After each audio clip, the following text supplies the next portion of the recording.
Danke bafethu, welcome back to Nkuli Soccer. UKhanyisa Mayo we-Kaizer Chiefs bafethu upostile-ke laphana online ukubonisa i-support yakhe laphana for iBafana Bafana njengoba izodlala nelokhunjana ne-Rwanda bafethu. The biggest match of the year for iBafana Bafana la kumele khona ishaye amagoli.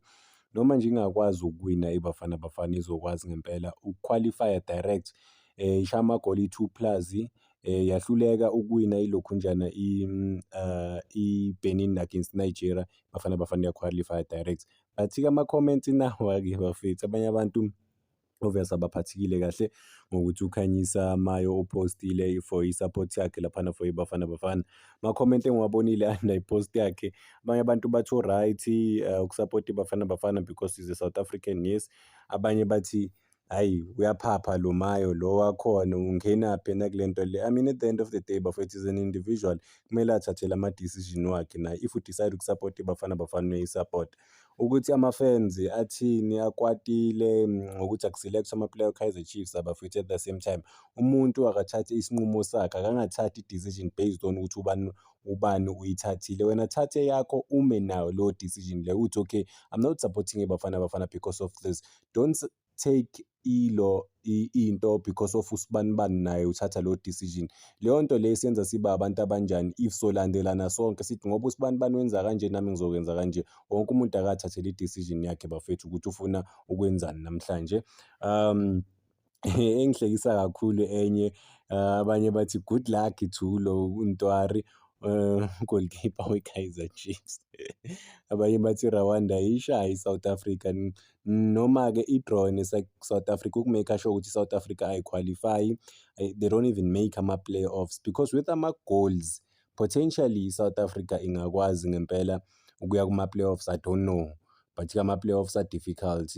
But-ke maybe when it all said and done, they might qualify for ama-playoffs. I don't know, would depend on ama-game amanye wakwamanye ama-groups laphana ukuthi azohamba kanjani overall. But yeah, good luck to iBafana Bafana njengoba idlala namhlanje. But with that being said, ukuthi ngithi good luck to iBafana Bafana bafethu, u-Evidence Makgopa unamagoli ayingakhi this season. Lo Evidence Makgopa kubonakala ngathi uyozoqala. uCupido this season unamagoli awungakhi, irecord lakhe lithini nawe bafethu. Kodwa ezinye izinto akusiyi-striker lezi ongathembela kuzo. I'm not saying they won't score amagoli, but you need a striker esizokwazi ukushayela amagoli.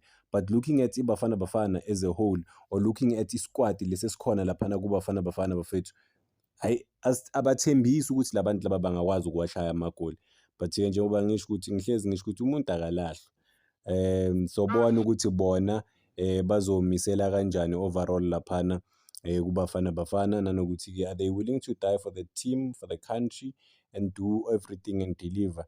I mean khona ama-players bedlala laphana kuBafana Bafana bafethu akhunjulwayo manje. Yabona uThemba Zwane has been highly influential for isquad sakalokhunjana saka-Hugo Broos bafethu. Ngiyakhumbula ethi uThemba Zwane ngeke amselect esemdala Geswathi wamnika i-opportunity laphana wakwazi ukwenza izinto zenzeka. I think elinye iplayer abalikhumbulayo laphana kuBafana Bafana uMokwana, naye he was highly influential, but-ke they just stopped ukuthi bamselect laphana. Abanye abantu-ke bayasikhumbula leso squad lesi ebesi-strong kakhulu for iBafana Bafana, ebesenza izinto zenzeke bafethu. I mean u-Apolisi, I mean that's where u-Apolisi wa-introduce-wa khona kakhulu bafethu. Sambona u-Apolisi ukuthi okay, he's actually not a bad player noma edlalela iPolokwane City, is a good player. Hayi i-history angazi ukuthi bafethu iyothini namhlanje, iyolala ibonene ngempela. The country is divided, the continent is divided. Kuyobe kubhekwa ama-result eNigeria, kuyobe kubhekwa ama-result eSouth Africa. Umuntu uyobe switcha i-channel, aswitcha a-check ukuthi ngale i-score ubani. Kuyobe kubhekwene ngempela ukuthi izinto zihamba kanjani. I-pressure i-high. I think the other thing esingayi-mention-a la ukuthi we have seen like it's not even South African teams ku-continental level they always flop. Mamelodi Sundowns or Orlando Pirates under pressure, they are not able to soldier on and ukudlala laphana ama-results overall. So yeah man, we'll just have to wait and see sibone bafethu ukuthi bazodlala kanjani, bazodeliver kanjani. khanyisa decide ukuthi hhayi ngizoyiphosta mina iBafana Bafana ngiyifisele inhlanhla laphana ukuthi bakwazi ukuthola ama-results overall. Yeah, but i-team yeBafana Bafana masingayibheka overall ukuthi maybe bangashipha kanjani. I mean, eyi uRonwen Williams obvious uyi-goalkeeper ozoba khona laphana. Ku-right back uKhuliso Mudau, a powerful right back. And then ku-left back you would have who's the left back kuBafana Bafana? Oh, ulo akekho lo Orlando Pirates umbekezeli Mbokazi. But ku-midfield abathemba uMokoena, but u-Apolisi ngiyambona futhi naye edlala bafowethu kakhulu. I-left back banama-options awu-2, banama-options a-multiple in fact. Bane-option kaModiba, bane-option kaKabini. Yeah, yibo abantu-ke esingaba-check-a labo. Today they just need to attack. They have to give everything that they have in order to get some results. But it will be surprising, will be interesting to see and to watch this game because Rwanda ngiyabashaya 2-0. So going to this game, Rwanda they will go to the game bane-confidence ukuthi bangayiphinda futhi Bafana Bafana bayigqeme ingozi because laphana eKigali bayakwazi ukuyishaya iBafana Bafana. So it's a big test for iBafana Bafana ukuthi ikwazi ukubonisa lokhu njani i-continent yonke ukuthi okay, they can get ama-results, they can win, they can push, they can they can, I can't say they can surprise the continent, but what I can say is that they can definitely win because the continent is looking at iBafana Bafana. I think the continent is even surprised with iBafana Bafana ithola kule situation le ekuyo right now because it was just expected ukuthi iBafana Bafana bafethu ilokhu njana iqualify. But-ke amaphutha abawenzile abathatha babeka kule situation le abathola kuyo namhlanje, which is not a good thing ukuthi kunama-mistake amaningi. I mean, yabona masibheke ukuthi baluze ama-points kanjani based on ukuthi ababhekanga ukuthi kune-suspension laphana kaMokoena. Izinto aziyi-favour iBafana Bafana sibe ni-favour bafethu ukuthi iqualify.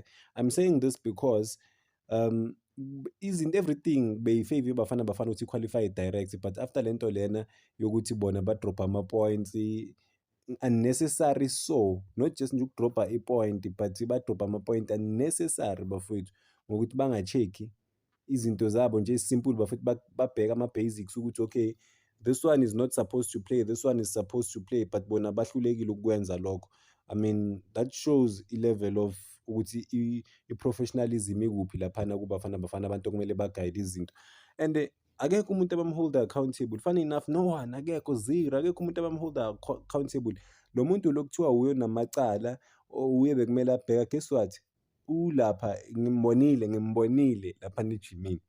It's not even suspended nix, ngimbonile laphana, not ngimbonile laphana embombela kuloku i-media njengoba ikhona laphana bavulela i-media ukuthi ngene ngimbonile yena noDanny Jordan.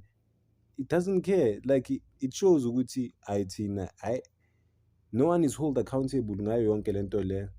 It's funny ngempela izinto zase-South Africa, kodwa sothini, danko bafowethu.